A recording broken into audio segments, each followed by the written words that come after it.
minha gente, sou Raíssa, estou de volta com mais um podcast do blog Soft Bom Não. Nessa manhã de domingo, já o finzinho da manhã, temos agora 32 graus. Aqui em Natal não tá fácil não, bastante quente. Um maio aí muito quente, é outono, mas parece verão. Tá mais quente que tava no verão, eu acho. E chegando então com esse tema aí, trabalho em mutação, baseado numa reportagem que eu vi na Folha em 1º de maio, né? A Folha trouxe dados de uma pesquisa realizada com empregadores e que foi divulgada naquele Fórum Econômico Global que acontece em Davos, na Suíça. E essa pesquisa, né, chamada Futuro dos Empregos, ela foi baseada em 800 empresas ao redor do mundo, né? Que tem mais de 11 milhões de trabalhadores. E também numa base de dados de 673 milhões de vagas de trabalho. E, segundo esse levantamento, nos próximos 5 anos, isso contando com este ano 2023, né? 2023, 2024, 2025, 2026, 2027, dá os 5 anos. Ou seja, até 2027, cerca de 25%, um quarto, para ficar mais claro. Um quarto dos empregos devem mudar, né? Nesse período serão 69 milhões de vagas criadas, mas 83 milhões de vagas deixarão de existir. Quer dizer, uma mudança estrutural aí no que a gente conhece por emprego, por trabalho.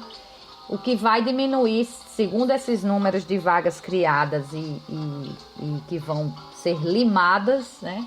Vai diminuir o número de empregos globais em 2%. São 14 milhões de vagas que vão deixar de existir. Quem conduziu esse levantamento aponta a tecnologia e a digitalização como principais responsáveis pela redução de empregos. O estudo diz que, aí eu vou abrir aspas, a adaptação de tecnologia avança e o aumento da digitalização causará uma rotatividade significativa no mercado. Aí fecho aspas.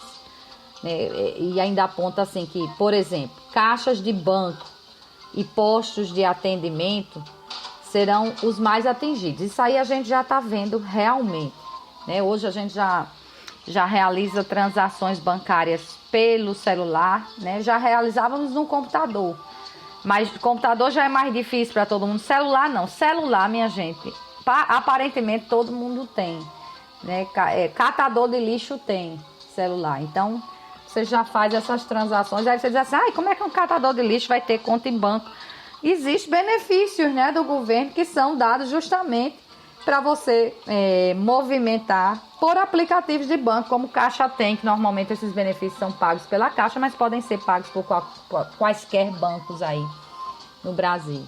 E posto de atendimento, olha, é um horror. Vou dar um exemplo de uma situação própria mesmo. Você vai ali ao Natal Shopping, o Natal Shopping tem um aplicativo e ele promete que se você pagar o estacionamento pelo aplicativo, você tem 10% de desconto. Eu já perdi a conta das vezes que eu quis pagar. Primeiro que não tem débito, só aceita crédito. E mais, é exigente. Você só pode pagar com crédito se o seu cartão tiver validade a partir de 2025. Se for 2023, 2024, como são os cartões dessa pobre mortal aqui, você não vai ter direito ao desconto. Eu procuro alguém para reclamar, não tem.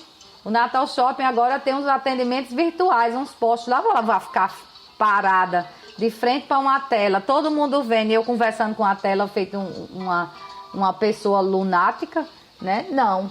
Eu já mandei e-mail, mas não responde, já critiquei em rede social, também não responde, porque agora essa história de postos de atendimento digitalizado, virtuais, robotizados, seja lá o nome que queiram dar, só serve para isso, para você ser mal atendido. Vou dar outro exemplo. Aqui nessa semana eu estava com a dificuldade para assinar o canal para assistir os jogos do América na Série C, né? Todos os jogos, pela The Go. Só que, na verdade, eu assinei a The Go por outro aplicativo. É uma miscelânea, para quem usa streaming entende, quem não usa streaming não entende, né? Mas eu assinava pela Roku. E tentando entrar em contato com a Degol para assinar, a Degol, que me responde normalmente pelo Twitter rapidamente, avisou que eu tinha que ver com a Roku, porque meu pagamento era realizado por ela, então era ela que tinha que autorizar que eu acrescentasse extras. Não podia ser direto com a Degol. Quando eu entro em contato com a Roku, o que é que a Roku diz? Bom, no e-mail ela diz, olha, isso é com a Degol. Só que antes disso eu já tinha tentado o atendimento virtual. É uma palhaçada o tal do WhatsApp. Você digita o que você quer e a máquina fica lá 300 vezes dizendo, eu não entendi a sua pergunta, não posso. Deseja mais alguma coisa? Não, eu desejo isso. Não, deseja mais alguma coisa? Eu quero que resolva esse problema aqui. E a máquina não resolve e você desiste. Porque é como se você estivesse conversando com a parede não vai responder o que você quer. Então são esses os postos aí mais atingidos segundo a pesquisa e quem sofre somos nós. Porque há coisas, minha gente, e sinceramente atendimento é uma delas, há coisas em que nada substitui o ser humano. Porque o ser humano compreende o tom de voz, se você está nervoso, se você está calmo, se você está desesperado com alguma coisa, se você está sendo sincero ou não, a gente tem uma ideia do carisma e tudo para... Isso é igual quando a gente analisa testemunha para um processo. A gente tem uma ideia de quem... Os anos de experiência, né? Dão uma ideia. Lógico que a gente também é enganado, mas dão uma ideia de quem está falando a verdade e quem não está. Qual é a pergunta que você tem que fazer para saber se a pessoa está falando a verdade ou não? Atualmente, os robôs não têm isso. Né? Você vê, é utilizado robôs também nos processos lá do INSS. E o que aconteceu é que 80% dos processos foram negados. O INSS está atolado de processos que deveriam ter sido acolhidos, porque se fosse uma pessoa realizando, mesmo que fosse mais lento, teria entendido que aquilo estava dentro dos critérios, e o que hoje acontece é que o Conselho de Recursos do INSS está atolado de recursos, que não tem razão de ser, mas como o Conselho é de gente, agora que negócio, eu acho que até a última vez que eu vi na Folha, estava dizendo que para zerar essa fila do INSS vão ser necessários 16 anos, quer dizer, tem gente que talvez morra e não receba, né? Um absurdo uma coisa dessa, depois de anos contribuindo para alguma coisa, ou até mesmo no caso de uma necessidade premente, porque você pede, você está precisando para aquilo é alimentação, né? É para agora, não é para ontem, ou não é para amanhã, ou daqui a um mês.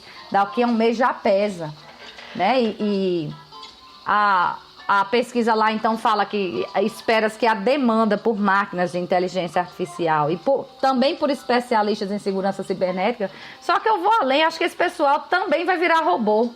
Quem vai fazer a segurança cibernética são os próprios robôs, né? Tá dizendo que a demanda deve aumentar, é esperado que aumente, né? E hoje a gente tem aquele ChatGPT que tá aí causando um fervor, porque já escreveu o livro, já fez foto, né? Já temos inteligência artificial criando fotos que o olho não consegue detectar que é uma montagem. Esse ChatGPT, inclusive, respondeu uma pergunta minha, né, que eu fiz uma brincadeira numa postagem com o gato daqui de casa, né? Ele atrapalhando a arrumação do guarda-roupa, a gente queria arrumar, ele entrava no canto e não queria sair. Aí eu botei uma foto, como arrumar o guarda-roupa com gato dentro. Google, pesquisar. Aí um amigo de faculdade viu, aproveitou a brincadeira e disse, perguntei ao ChatGPT, ele botou lá no meu Facebook a resposta é enorme. E o bom é que o robô repete 300 mil vezes que tem que se preocupar com a segurança do gato. Você não pode arrumar o guarda-roupa com gato dentro.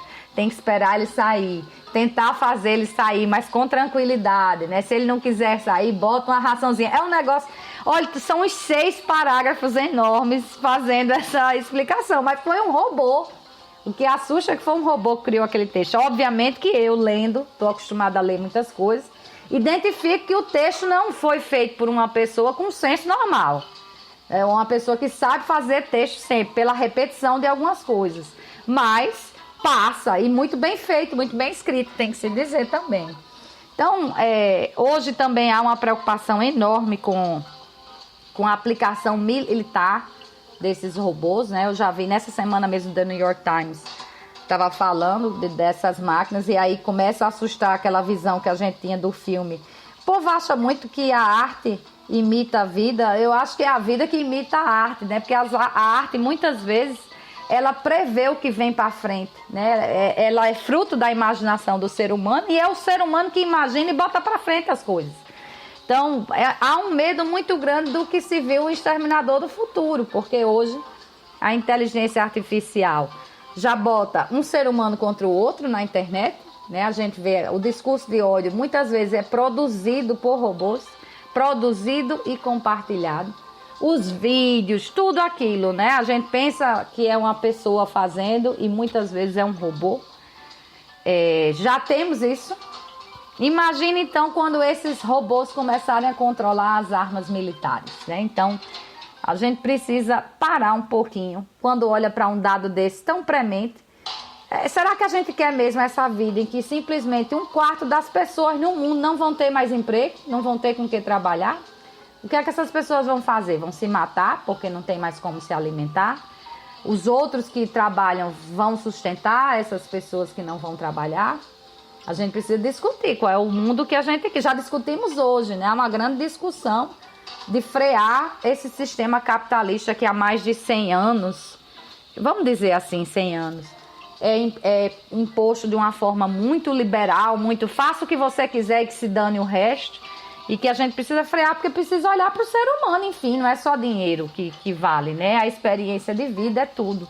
E agora com uma pesquisa dessa mostrando que simplesmente 1/4 das vagas não vão mais existir, e aí? O que é que a gente faz com essas pessoas que trabalhavam nesses 25% de vagas? Que se aposentar não pode, que agora a gente tem que chegar na beira do caixão para pedir uma aposentadoria, né? Eu não vou nem comentar a respeito disso, senão vai embora o resto do podcast aqui sobre previdência social, né? Não querem também dar pelo menos uma esmola esses benefícios sociais do governo, é praticamente uma esmola, para que as pessoas tenham pelo menos direito de comprar um pão para não passar fome. E como é que vai ser quando 25% das vagas de emprego sumirem? Porque dizem muito que o povo não trabalha porque não quer. E se não tem os empregos, vai ser como? Né? Então a gente precisa... é lindo avançar. Por exemplo, a tecnologia deveria estar sendo avançada para os casos em que o trabalho é muito arriscado para o ser humano. Era nisso aí que a tecnologia devia estar sendo investida, e não em trocar uma pessoa que lhe atende com toda a cortesia, o carinho, o carisma de ser uma pessoa atendendo outra, conversando, por você ter que conversar com a tela que nada entende do que você fala e no fim você desiste do atendimento.